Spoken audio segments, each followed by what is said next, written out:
Hi, this is Trey Pastor. I'm going to do a couple of Mr. Nightmare videos over the next 3 days. I haven't done a couple of these for a while, so I decided it was time to, catch up with one. So I have three that I'm going to, I'm going to do one today, then one tomorrow, and then one on Thursday, and try to, do these more often. This first one is going to be about my three crazy, scary, true, crazy ex stories. Ex lovers. I'm assuming ex lovers or ex wives or whatever, girlfriends or boyfriends or whatever. And so I'm looking forward to this. Is about 16 minutes, so let's get to it. I'll be right back with my reaction. Okay, let me put my headphones in. There we go. Let's get to this. Let me see if I can adjust this a little. Nah, not that. I think that's good. I can put the video right here. Okay. So let's do this. Okay. Let's see. Let's make sure this is. Yep. There we go. So here we go. Right now. Go. Crazy ex horror stories. I've had 3 girlfriends in my life. Okay. My current girlfriend, who I've been with for 3 years happily. Okay. My first girlfriend in college. Yeah. And my second girlfriend, Kelly. Kelly was someone who put me through hell emotionally and sometimes physically. Uh-oh. I'll start from the beginning. Yes. Kelly and I matched on Bumble. Okay. And upon seeing that we both attended the same college, we based our conversation off that and any people that we may have mutually known. Okay. After seeing each other for about a month, we made it official, and we dated for about 6 months. Okay. Like most relationships, at first everything seemed great, and we got along fine. Okay.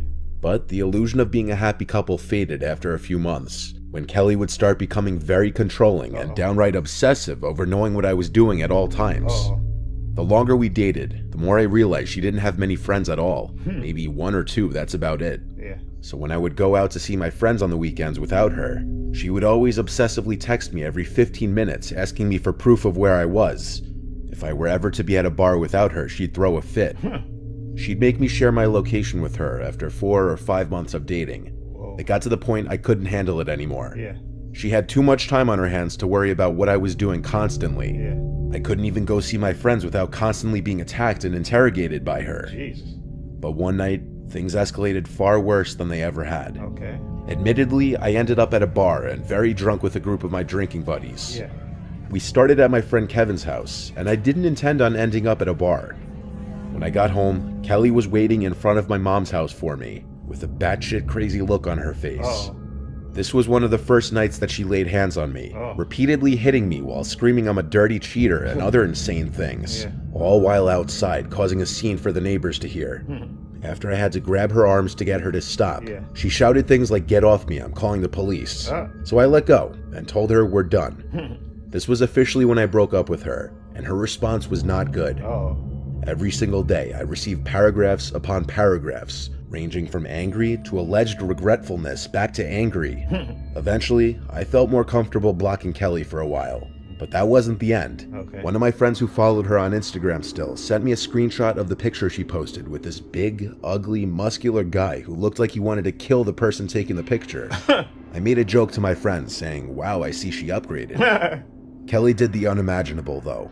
I was all cozy in my bed, in the perceived safety of the house. I was home alone, as I usually was living in my parents' house. That was when I heard a pounding at the front door downstairs. Jesus. I jumped out of bed and went out to the living room to listen. There was a man's screams from the other side. He was screaming, "Open up, pussy." I didn't acknowledge him. I didn't want him to know I was home. Then some random number was calling my phone. When I didn't pick up, I got a text from someone threatening to kill me and telling me to open the door before he breaks the window. I ignored these and called 911. I heard glass breaking from outside. I looked out my window and I saw a familiar, huge bearded guy right by my SUV. He was smashing my windows. I recognized the guy to be from Kelly's picture. As I was on the phone with 911, I explained that my crazy ex-girlfriend sent her current boyfriend to my house to threaten me, and he was currently damaging my vehicle. I answered a bunch of questions as police were en route. Yeah. All the while the man kept screaming things from outside and pounding on my door and sending threatening texts. Jeez. Police showed up surprisingly quickly to my relief, Yeah. and they caught the guy still in front of my house. Good. They saw him step off the front stoop after he saw the cop car pulling up. I went outside right away and showed the police my car and the texts. Oh. And the big, roid-raging man was still yelling at me. Jeez. And I'm gonna fucking pay for talking shit about him to Kelly. Oh, man. I told him I hadn't spoken to Kelly in months. And he said, "Oh yeah, what about the texts?" As he was in handcuffs already. I said, "What texts?" And he accused me of being a bullshitter. So after he was brought away in one of 2 police cars, Yeah. I gave the second police officer whatever information he needed of the situation between Kelly and I. Yeah. And he told me I had a good case for harassment and Good. should definitely file for a restraining order immediately. Yes. He told me to head to the precinct the next day, which is what I did. Yeah. But I also unblocked Kelly and asked her what she said to her boyfriend and What? why. And after she responded claiming she had no idea what I was talking about, I sent her a long text giving her a piece of my mind, basically telling her about my getting a restraining order and telling her to seek help. I never heard from her again, nor her crazy, roid-raging, now ex-boyfriend. Whoa. According to my friend, she deleted the picture with him literally the next day after that happened. Yeah. I currently have a restraining order against both her and her ex-boyfriend, Jesus. Javier Cruz. Whoa. Be careful who you decide to date. Good There's a point. whole lot of crazy out there. Exactly. Good point. Story 2 by Melissa.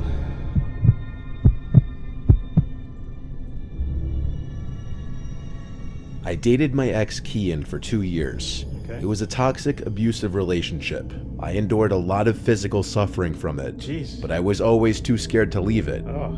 I live with my single mom on a rougher side of town, Yeah. the place where I spent my entire childhood. Yeah. Being a girl walking home alone at night here can be sketchy, which was part of the reason why I stayed with Kian for so long. Whoa. He is a big guy, and I felt a sense of protection with him So- when he wasn't making me feel like shit. Ah. A big reason I stayed with him, though, towards the end was because I was scared of how he'd take it if I broke up with him. Jesus. My mother always hated him, though, and she knew he was no good for me. Yeah. Unfortunately, it took me as long as it did to cut ties with him. Yeah. I did it over text one day, though, Oh. because I knew if I did it in person, he'd hit me or go crazy. Jesus. He still didn't take it well. Seconds after I texted him, he tried calling me over and over. Uh-oh. I wouldn't pick up because I was scared. Yeah. So after the 3rd or 4th attempted call, Yeah. he started typing for a few minutes. Yeah. And the text I got from him was a long paragraph cursing me out, Uh-oh. a lot of it in all caps. I texted him back that we could talk about it on the phone tomorrow when he's cooled off. What? He of course sent another paragraph, and I didn't read this one right away because I was about to cry, and I didn't want to deal with it at that moment. My mom was working her second job that night and wouldn't be home till around 2 in the morning. Oh, God. I had class the next day, so I went to bed early around 10, Oh. but falling asleep was difficult with my mind racing. Exactly. Eventually, though, I did fall asleep. I woke up in the middle of the night to a sound from the outside of my room. Oh, God. I looked at the clock and it was around 1 a.m. It wasn't uncommon for me to wake up to my mom getting home late at night after work. Yeah. I was just surprised because she was home rather early this night. Yeah. I sat up and saw something sitting on the edge of my bed. Oh, my God. I realized it was my cat Nala. Oh, okay. I got out of bed and went out into the hall and called my mom's name. Oh, God. All the lights were out. I knew for certain I heard something from out in the living room. Jesus. I turned on the living room lights, but no one was here. Oh. I went to the front door to make sure it was locked, and it was. I checked through the window to the driveway, and my mom's car wasn't here. So I figured maybe I was just hearing things. No, you weren't. I went back to my room and shut the door, then Oh. crawled back into bed. Nala was still in the same spot on my bed. She hadn't moved. I tried to go back to sleep, and I suddenly heard another sound. Oh, Jesus. I ran out to the living room again, and my mom wasn't here still. I suddenly realized Kian knew where we kept the spare key in the backyard. Oh. What if he had just let himself in? I went back to my room and called my mom on my cell phone and told her. I had already texted her earlier about my breakup, so she already knew and was proud of me. Ugh. She said she'd be home in a little bit, and that I could just be hearing house noises. Call the police. I laid back down in my bed. Nala was still in the same position. I turned on the lamp and went to go pick her up, but I gasped when I saw her eyes lifelessly open and she wasn't breathing. Oh. I picked her up and confirmed it. My cat was dead. Oh, Jesus. I wanted to cry, but I covered my mouth. I suddenly knew that Kian was in the house, Oh. and that he did this to punish me. Oh. I locked my bedroom door and called 911 and whispered into the phone that my crazy ex-boyfriend broke into my house and killed my cat. Oh. I was told to wait in the closet in my bedroom until I heard the police arrive. I stayed on the phone with 911 in the closet, waiting. At any time during this, the front door to the house could have opened and closed, and I wouldn't have been able to hear it. Jesus. Eventually, the 911 operator told me the police were there. Apparently, the door was unlocked because they let themselves in. Yeah. That meant Kian had probably just left. Yeah. I went to the living room to find 2 police officers. I was bawling my eyes out over Nala now. Jesus. The first thing they asked was, "Where is he?" And I said, "I think he left." I showed them my cat and the text from Kian. My mom came home shortly after I called her, Yeah. and she cried over Nala too. Yeah. The police were not very helpful at all, saying without any actual evidence that someone broke into the house, they couldn't just go and arrest someone. Nala had no stab marks or anything, so as messed up as it sounds, Yeah. we couldn't even prove that she was likely murdered by Kian as revenge to me. Jesus. The next day, my mom had the locks to the house changed. The spare key in the backyard was still there, but Kian easily could have put it back. Yeah. I blocked Kian's number and all social media outlets. All the evidence pointed to him having done it. My mother and I went through the process of getting an order of protection against him, Yeah. and the judge issued us a temporary one before our court date. Yeah.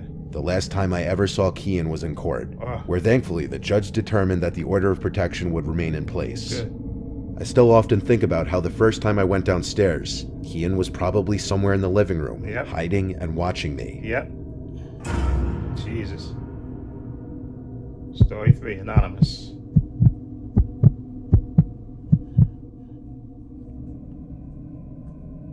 When I was in junior year of high school, Yeah. I had my first relationship. His name was Mike. Okay. He was a senior at a different high school the next town over. Okay. We met through Facebook. He messaged me and we started talking from there. Yeah. We started hanging out and going to each other's games. Yeah. I'd go to his football games, he'd come to my softball games. We officially became boyfriend-girlfriend after a few weeks. Okay. Since we were in high school, though, we didn't go on a lot of traditional dates like dinner or drinks. We were just kids still. Yeah. Our dates usually consisted of getting burritos, going for drives, or hanging out at his place since my parents were always home and made it awkward in case we wanted to do anything. The best way I could describe Mike, he was a bit of a hothead. He was big for a 17-year-old, that's why he played football. Yeah. But he didn't hang out with the jocks. He hung out more with the stoner crowd and the regular crowd. Okay. At least that's what he told me. I didn't go to the same school as him, so I didn't see who he was with during lunch. Yeah. I also didn't really meet a lot of his friends. We mostly hung out just the 2 of us, as opposed to group things. Since he lived kind of far though, and I couldn't drive yet, it did get annoying. And truthfully, I started to develop feelings for this boy Andrew at my own school in my grade. Uh-oh. Around the same time, I felt myself losing interest in Mike. Uh-oh. I wanted to test things out with Andrew. So one night when Mike was asking to hang out, Yeah. I asked him to pick me up so we could talk. Uh-oh. He knew right away something was off when I said that. Yeah. When he picked me up, we went for a drive, and Yeah. I told him that I think we should take a break. Oh, He boy. refused to accept that I was serious, and angrily demanded to know what he did. Uh-oh. When I told him it's just that I felt the spark wasn't there anymore, Uh-oh. he got so mad that he punched his dashboard, leaving a big indent in it. Uh-oh. He started yelling and scaring me, so I was about to get out of the car, but he stopped me and put his hand on my shoulder and said, "No, no, no," and then asked me not to leave. Uh-oh. He told me he's just angry, but that he'd drive me home. Yeah. He put the car back in drive and started driving us. As we drove, he kept getting angrier, Uh-oh. as he kept asking for more details of what he did wrong. Uh-oh. He started blowing stop signs, and that's when I realized we weren't going in the direction of my parents' house. Uh-oh. I asked him to pull over and let me out, and he yelled no. We were approaching some wooded area, Uh-oh. and that's when I started getting really scared. Yeah. I had never seen him like this before, but he was showing me a crazy side of himself. I got out of the car when he stopped it on the side of some quiet road. Uh-oh. He yelled for me to come back, but I didn't. Run. My mom came to pick me up. Mike sent me an apology text later that night that I didn't respond to. Oh. 2 nights later, I left my house to walk to Andrew's house, who I had plans to hang out with. Oh. He lived only 2 blocks away from me. Jesus. On my way there, I spotted someone across the street, course. not too far behind me, Yeah. walking about the same pace as me. Uh-oh. They were wearing a hoodie with the hood up. I couldn't see their face. Go. Foot traffic on our block wasn't too common, but it also wasn't super weird either. The closer I got to Andrew's house, the closer the person across the street got. Uh-oh. As I continued up the street, I turned again and saw the person was now on the same side of the street as me. Oh, My heart started to race. I started walking faster. run. According to my phone, Andrew's house was coming up just on the right.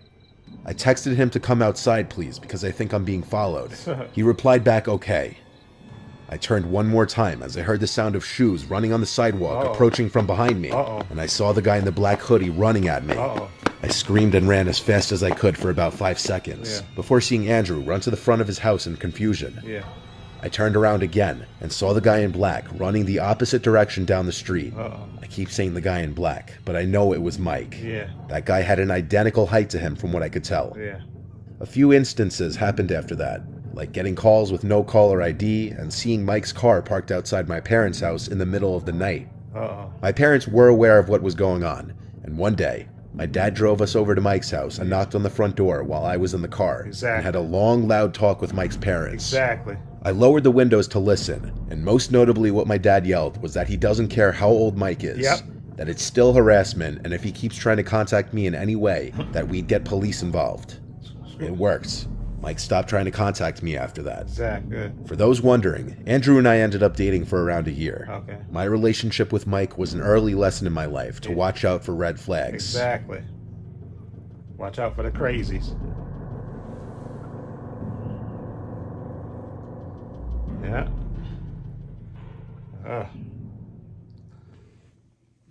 Okay. Okay. Those are interesting stories. Sorry about that. The first story with the crazy girlfriend and sicking her psycho boyfriend on you. That was, you gotta, sometimes you just gotta, see, most of these stories, they don't talk about them having brothers and stuff, all that stuff. But in that case, he should have called a cop. Yeah, he did the right thing calling the cops immediately. He's this dude, and she was he did the right thing, but she took it to another level. Come on. Getting a psycho boyfriend to try to beat you up because you dumped her because of her crazy behind. You got to pay attention to that. When, like I said, she starts hitting you and all that stuff and want to know where you are and all that stuff. That's not normal behavior. That's clingy and psycho behavior. So you gotta nip that in the bud. That's just crazy behavior. So you gotta nip that in the bud. Okay, some people are just crazy beyond belief. So you gotta leave that alone. Okay. And that second story with the guy killing the cat. Oh my God. And again, I was gonna say, it was just her and her mom. Because I was gonna say, don't you got some uncles or something? You got some uncle. I know she was scared to break up with him because the guy was big, but you gotta get some. If you got some uncles or something, let them pay him a visit, okay? And impress upon him that, okay? And the fact he killed a cat. What kind of sick son of a, you snap a cat's neck. That's what he probably did. He probably snapped the cat's neck. That's sick, man. To kill a cat. And he, like I said, he was probably in that house watching you. That's what, I don't know how you got out of, all nonchalantly, you heard something and get out of bed all nonchalantly and go, oh, okay, it's probably my mom. No, I'm not getting out of the bed. I'm not getting out of bed. If I hear a strange noise, okay, I'm calling the cops. I'm not getting out of bed and go, she just assumed it was her mom, okay? Even though earlier than her mom comes home. I'm not, especially after you broke up with your boyfriend and you know that he's crazy, and plus you know that he knows that where you keep the spare key to your house. No, you hear a strange noise in your house, you call the cops immediately. Don't go.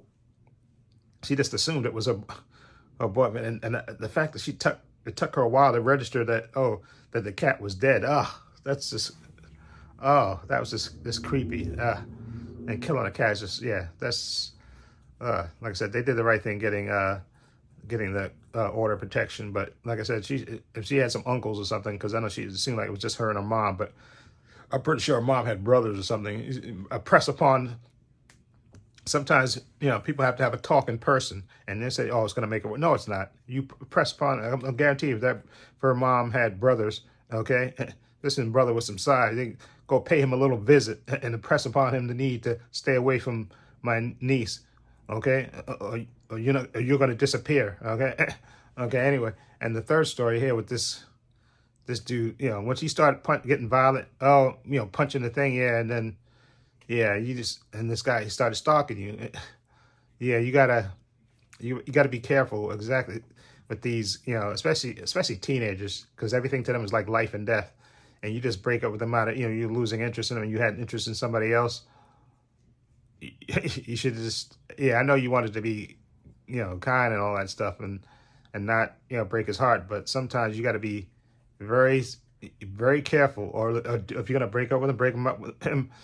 Well, I'm gonna say break up with him in front of a bunch of other people, because that probably may be more humiliating to him.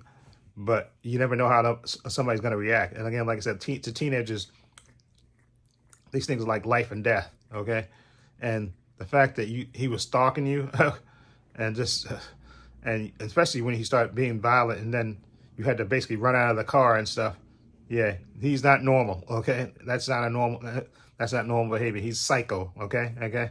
That's why you got to be careful. And I know it's easy to say that because I'm an adult now and I've been through that. But I know how teenagers think. Like I said, everything to them is like life and death. Especially if he was his first girlfriend and then you just break up. And I guess probably that's why he asked, what did he do wrong? Because to him it's like they act like, even though it's not life and death, they act like it's life and death. And it's oh my God, they're devastated, like they're never going to get another girl again. So, sometimes guys handle it, sometimes they can't. And you got to, and for those guys that can't handle it, you got to tell somebody. Don't suppress it. Keep, tell, especially if you got brothers or something. Okay, I tell my brothers, hey, this guy, I broke up with him, and he started acting violent and stuff, and he's just stalking me. Okay, and let the brothers, visit him and teach him a lesson. Because sometimes guys, they got to be, you got to stress the point to them that it's over. Okay, and move on. Okay, you're young. You can get another girlfriend. Okay, just don't stalk my sister. Okay, or we're gonna stalk you. Okay, leave my sister alone. Okay, or like I said, if she got uncles, exactly, pay them a visit. And I like that the father went over there and said, oh, you're going to involve the police. I said, I'm not going to involve the police. I said, yeah, I don't care how young he is. You come anywhere near my daughter again, okay, it's going to be me and you, okay? This bat and me and you are going to have a meeting, okay? And one of us is going to come out of it a little bloody, okay? Just exactly. You got to press upon these guys, because sometimes people they act slow until you press upon them that you're totally serious, okay? And these, like I said, these teenagers, they act, not only teenagers, sometimes adults too. They act like this is life and death, that they'll never meet anybody else ever again, instead of just getting over it, okay? If somebody breaks up with you, it's hard and rough. You want to know why and all that stuff. But if she gives you a reason, good, accept it and move on, okay? Like I said, there's plenty of women, plenty of other people in your life. Move on. Don't take it to another level. Don't go crazy, because you're never going to achieve anything except maybe getting locked up, okay? Don't, because I remember this story, I think it was on 48 Hours, where the girl was going out with a guy, and she broke up with him, and he actually went to her house and strangled her and I think he strangled her in the house when the parents were out. He basically broke into the house, I think, and strangled her and murdered her, exactly. And I think they tried to get off saying he was crazy and all this stuff. He got convicted and stuff, but they tried to say, oh, he was just crazy.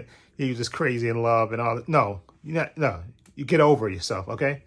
Okay, if you can't get over the breakup, go to see a psychiatrist, okay, and get therapy, okay? It's not life and death, okay? There's plenty of other women that you can get involved with, okay? Don't make these teenage relationships or even adult relationships like it's life and death, okay? People break up and get together all the time, okay? Move on, okay? Don't take it so seriously where you make it everything, where it's like life and death. Then that's sick thinking, okay? Anyway, let me know what you think of this Mr. Nightmare story about 3 crazy ex stories. I'll leave a link to Mr. Nightmare's channel in the description box so you can check it out for yourself. I also have links to my Facebook, my Twitter, my Instagram. I also have a link to my other channel, Bob Using Opinions, if you check that out as well. I also have a link down below to my Patreon. I want to say a special thank you to my patron. His name will appear in this video somewhere. I want to say thank you to him for supporting me. Always have my back. And again, my patron's only $5 a month. I have tons of content on there, tons of unedited content on there. Everything from DC shows to Marvel shows to The Boys Season 3, Obi-Wan Kenobi, The Book of Boba Fett. I have movies on there now. The last movie I put up there yesterday was WALL-E. Up on there, I got the original Star Wars trilogy on there. Again, I'm going to be putting more movies on my Patreon as well. I redesigned the banner page and stuff, and so I'm going to be doing TV show reactions and movie reactions. So follow the link below to Patreon. Check it out. Again, only $5 a month. Also, please give this video a thumbs up. It helps the channel, and I truly appreciate it. Also, hit the subscribe button, hit the notification bell, so you know when I upload new content to this channel. And this is Trey Pastor saying so long, and take care.